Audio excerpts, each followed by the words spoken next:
In an old abbey town down in this part of the country, a long, long while ago, so long that the story must be a true one, because our great-grandfathers implicitly believed it. There officiated as sexton and gravedigger in the churchyard one Gabriel Grubb.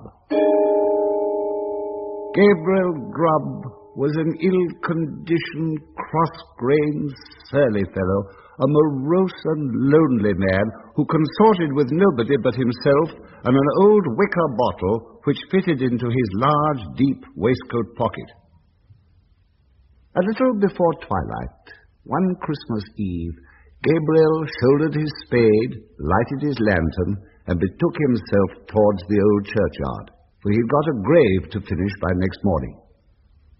As he went his way up the ancient street, he saw the cheerful light of the blazing fires gleam through the old casements, and heard the loud laugh and the cheerful shouts of those who were assembled around him.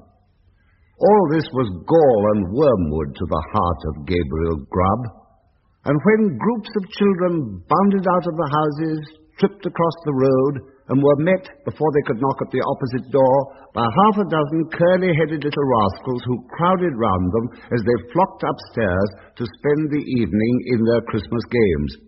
Gabriel smiled grimly and clutched the handle of his spade with a firmer grasp as he thought of measles, scarlet fever, thrush, whooping cough, and a good many other sources of consolation besides.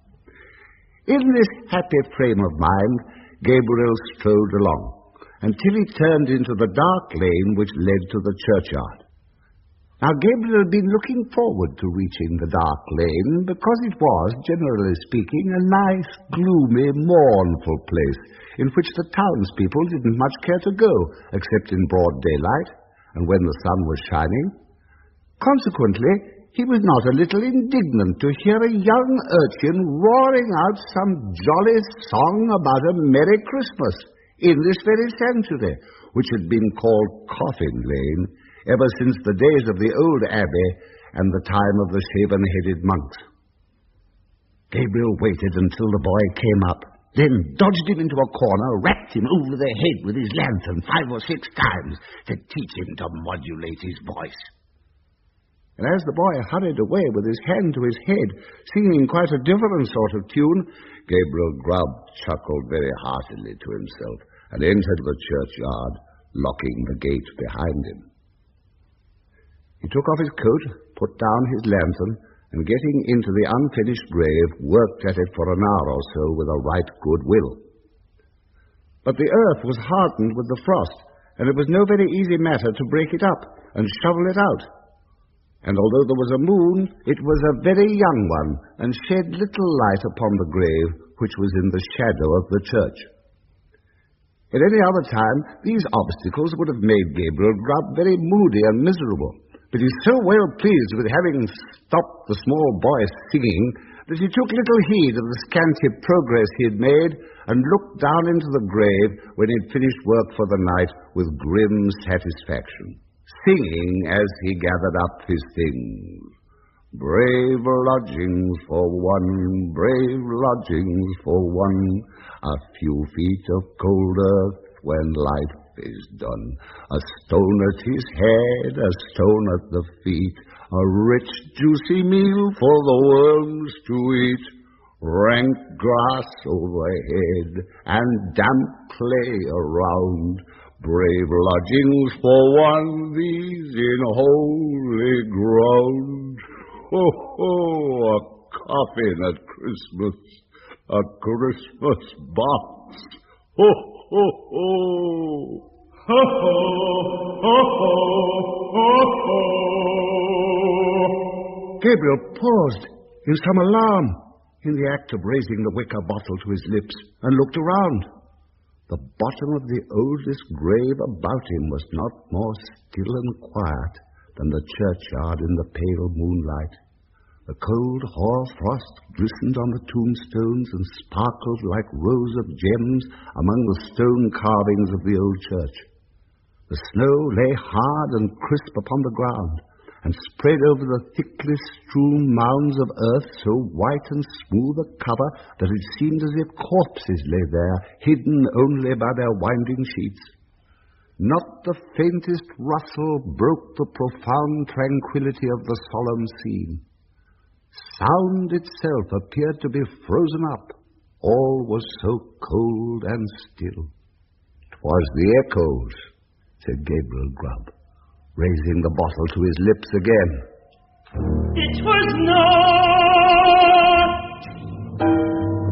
Gabriel started up and stood rooted to the spot with astonishment and terror, for his eyes rested on a form that made his blood run cold. Seated on an upright tombstone close to him was a strange, unearthly figure. His long, fantastic legs, which might have reached the ground, were cocked up and crossed after a quaint, fantastic fashion. His sinewy arms were bare, and his hands rested on his knees. On his short, round body, he wore a close covering ornamented with small slashes. A short cloak dangled at his back, the collar of which was cut into curious peaks, which served the goblin in lieu of ruff or neckcloth. And his shoes curled up at his toes into long points. On his head he wore a broad-brimmed sugarloaf hat, garnished with a single feather.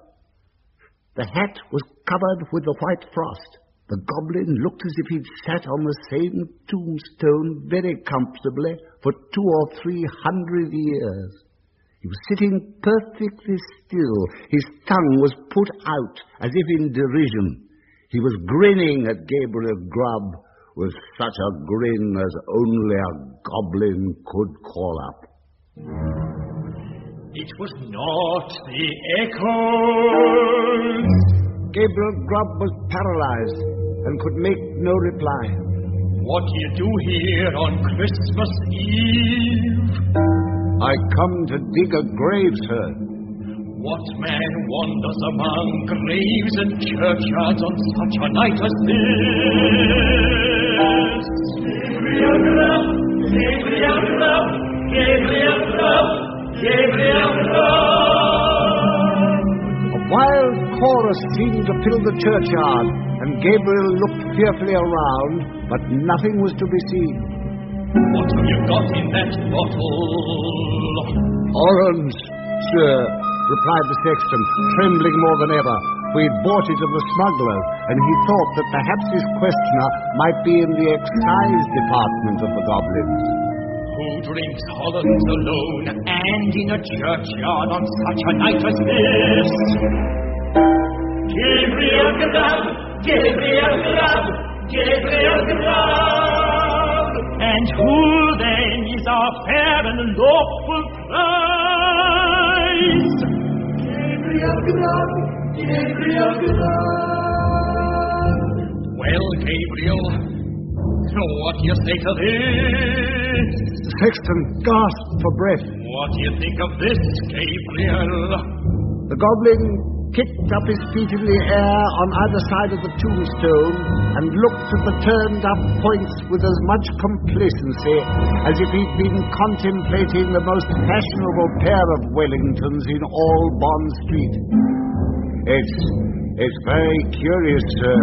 Very curious and very pretty, but I think I'll go back and finish my work, sir, if you please. "Work? What work?" "The grave, sir, making the grave." "Oh, the grave, eh? Who makes graves at a time when all other men are merry and takes a pleasure in it?" "Gabriel Grubb, Gabriel Grubb, I'm afraid my friends want you. Gabriel, Gabriel, I'm afraid my friends want you. They don't know me, sir. I don't think the gentlemen have ever seen me, sir. Yes, they have. We know the man with the sulky face and grim scowl who struck the boy tonight because the boy could be merry and he could not. We know him, we know him, we know him, we know him.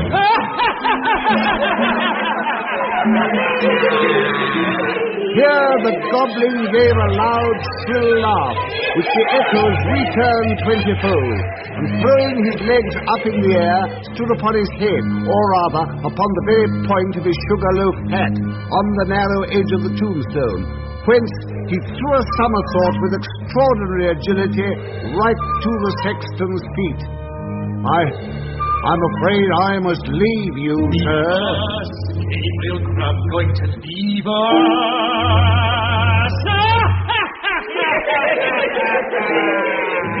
As the goblin laughed, the sexton observed, for one instant, a brilliant illumination within the windows of the church, as if the whole building were lighted up.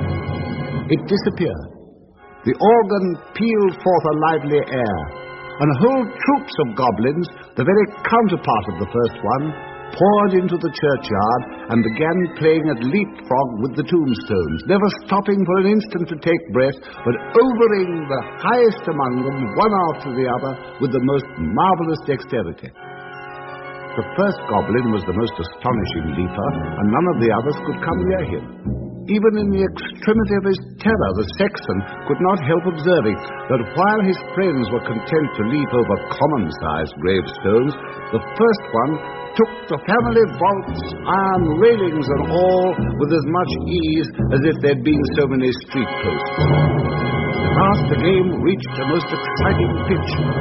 The organ played quicker and quicker. The goblins leapt faster and faster, coiling themselves up, rolling head over heels upon the ground, and bounding over the tombstones like footballs. The sexton's brain whirled round with the rapidity of the motion he beheld, and his legs reeled beneath him as the spirit flew before his eyes. When the goblin king, suddenly darting towards him, laid his hand upon his collar and sank with him through the earth.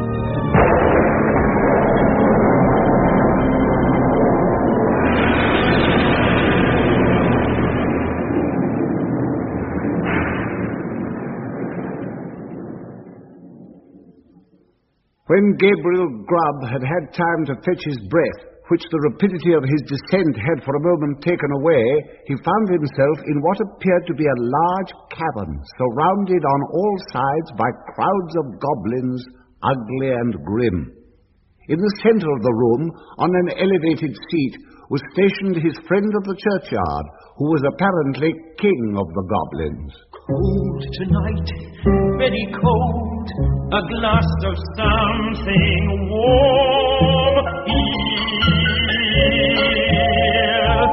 At this command, half a dozen officious goblins, with a perpetual smile upon their faces, whom Gabriel Grubb imagined to be courtiers on that account, hastily disappeared, and presently returned with a goblet of liquid fire, which they presented to the king, whose cheeks and throat were transparent as he tossed down the flame. Ah, this warms one indeed. Bring a bumper of the same for Mr. Grubb. It was in vain for the unfortunate sexton to protest that he was not in the habit of taking anything warm at night. One of the goblins held him while another poured the blazing liquid down his throat. The whole assembly screeched with laughter as he coughed and choked, and wiped away the tears which gushed plentifully from his eyes after swallowing the burning draught. The king leant forward, fantastically poking the taper corner of his sugar-loaf hat into the sexton's eye, thereby occasioning him the most exquisite pain. And now, show the man of misery and gloom a few of the pictures from our great storehouse. Immediately, a thick cloud which obscured the remoter end of the cavern rolled gradually away and disclosed, apparently at a great distance, a small and scantily furnished but neat and clean apartment.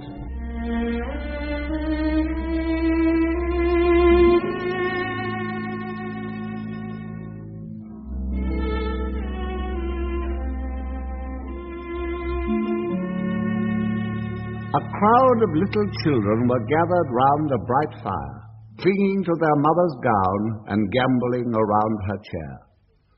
The mother occasionally rose and drew aside the window curtain as if to look for some expected object. A frugal meal was ready spread upon the table, and an elbow chair was placed near the fire. A knock was heard at the door. The mother opened it, and the children crowded round her and clapped their hands for joy as their father entered. He was wet and weary and shook the snow from his garments as the children crowded round him, and seizing his cloak, hat, stick, and gloves with busy zeal, ran with them from the room.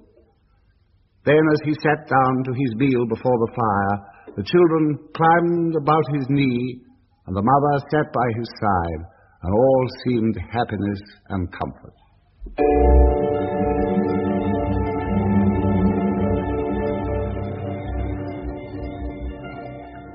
But a change came upon the view, almost imperceptibly, and the scene was altered to a small bedroom.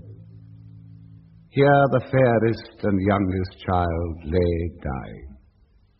The roses had fled from his cheek, and the light from his eye, and even as the sexton looked upon him with an interest he had never felt or known before, he died.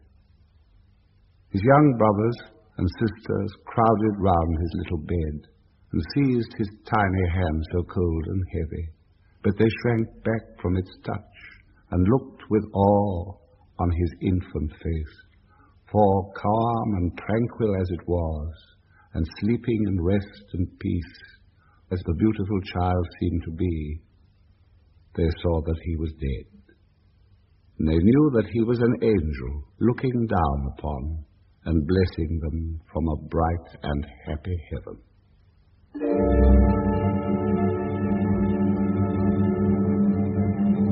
Again the light cloud passed across the picture, and again the subject changed.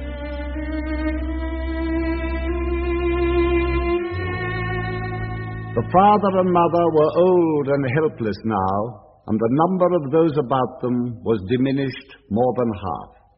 But content and cheerfulness sat on every face and beamed in every eye as they crowded round the fireside and told and listened to old stories of earlier and bygone days. Slowly and peacefully, the father sank into the grave, and soon after, the sharer of all his cares and troubles followed him to a place of rest. The few who yet survived them knelt by their tomb and watered the green turf which covered it with their tears, then rose and turned away, sadly and mournfully, but not with bitter cries or despairing lamentations, for they knew that they one day should meet again. The cloud settled upon the picture and concealed it from the sexton's view. What do you think of that? It's very pretty. You miserable man, you. The goblin appeared disposed to add more, but indignation choked his utterance, so he lifted up one of his very pliable legs, and flourishing it above his head a little to ensure his aim, administered a good sound kick to Gabriel Grubb, immediately after which all the goblins in waiting crowded round the wretched sexton and kicked him without mercy, according to the established and invariable custom of courtiers upon earth, who kick whom royalty kicks, and hug whom royalty hugs. Show him some more.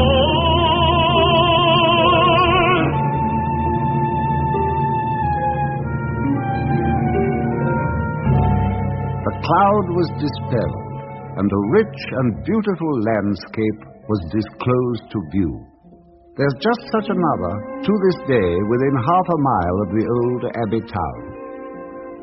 The sun shone from out the clear blue sky. The water sparkled beneath his rays, and the trees looked greener and the flowers more gay beneath his cheering influence. The water rippled on with a pleasant sound, the trees rustled in the light wind that murmured among their leaves, the birds sang upon the boughs, and the lark caroled on high her welcome to the morning. Yes, it was morning, the bright, balmy morning of summer.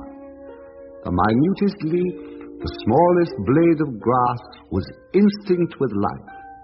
The ant crept forth to her daily toil, the butterfly fluttered and basked in the warm rays of the sun. Myriads of insects spread their transparent wings and reveled in their brief but happy existence. Man walked forth, elated with the scene, and all was brightness and splendor. You miserable man!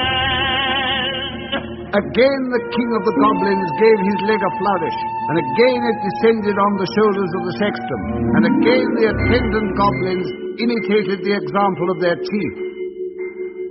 Many a time the cloud went and came, and many a lesson it taught to Gabriel, who, although his shoulders smarted with pain from the frequent application of the goblin's feet, looked on with an interest that nothing could diminish. He saw that men who worked hard and earned their scanty bread with lives of labor were cheerful and happy, and that to the most ignorant, the sweet face of nature was a never-failing source of cheerfulness and joy.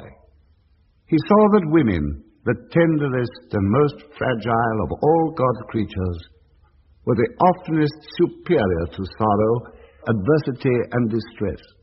He saw that it was because they bore in their own hearts an inexhaustible wellspring of affection and devotion. Above all, he saw that men like himself, who snarled at the mirth and cheerfulness of others, were the foulest weeds on the fair surface of the earth. And setting all the good of the world against the evil, he came to the conclusion that it was a very decent and respectable sort of world after all.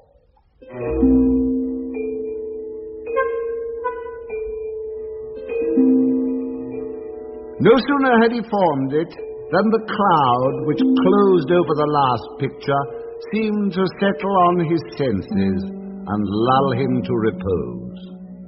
One by one, the goblins faded from his sight, and as the last one disappeared, he sunk to sleep.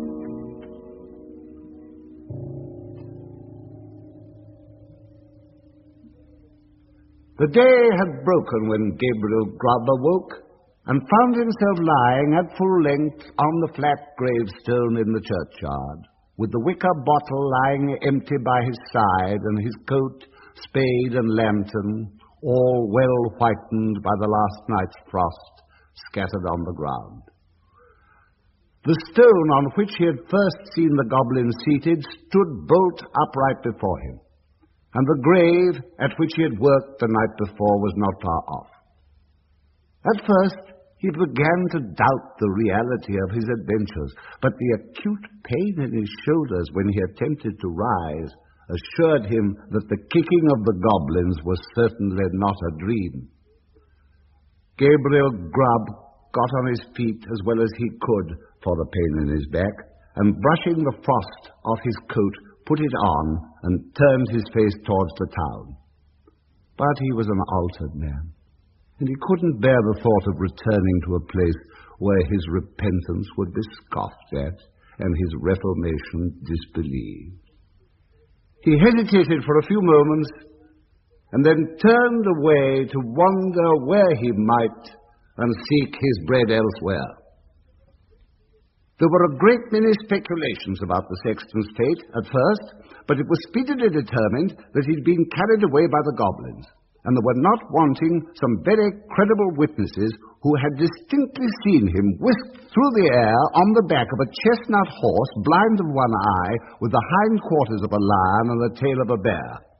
At length all this was devoutly believed, and the new sexton used to exhibit to the curious for a trifling emolument a good-sized piece of the church weathercock, which had been accidentally kicked off by the aforesaid horse in his aerial flight and picked up by himself in the churchyard. Unfortunately, these stories were somewhat disturbed by the unlooked-for reappearance of Gabriel Grubb himself some 10 years afterwards, a ragged, contented, rheumatic old man. He told his story to the clergyman and also to the mayor, and in the course of time it began to be received as a matter of history, in which form it has continued down to this very day. The believers in the weathercock tale, having misplaced their confidence once, were not easily prevailed upon to part with it again. So they looked as wise as they could, shrugged their shoulders, touched their foreheads, and murmured something about Gabriel Grubb having drunk all the Hollands and then fallen asleep on the flat tombstone, and they affected to explain what he supposed he had witnessed in the goblin's cabin by saying that he'd seen the world and grown wiser. But this opinion, which was by no means a popular one at any time, gradually died off. And be the matter how it may, as Gabriel Grubb was afflicted with rheumatism to the end of his days, this story has at least one moral, if it teach no better one. And that is, that if a man turns sulky and drink by himself at Christmas time, he may make up his mind to be not a bit the better for it. Let the spirits be never so good, or let them be even as many degrees beyond proof, as those which Gabriel Grubb saw in the goblin's cavern.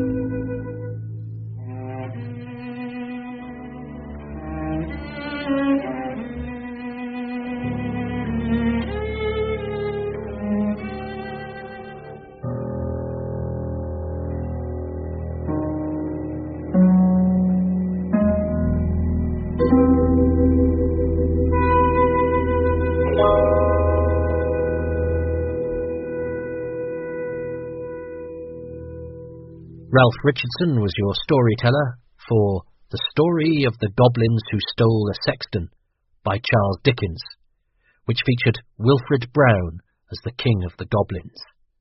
The music was composed and conducted by Christopher Whelan, and the Goblins were performed by the Ambrosian Singers. It was adapted and produced by Charles Lefoe.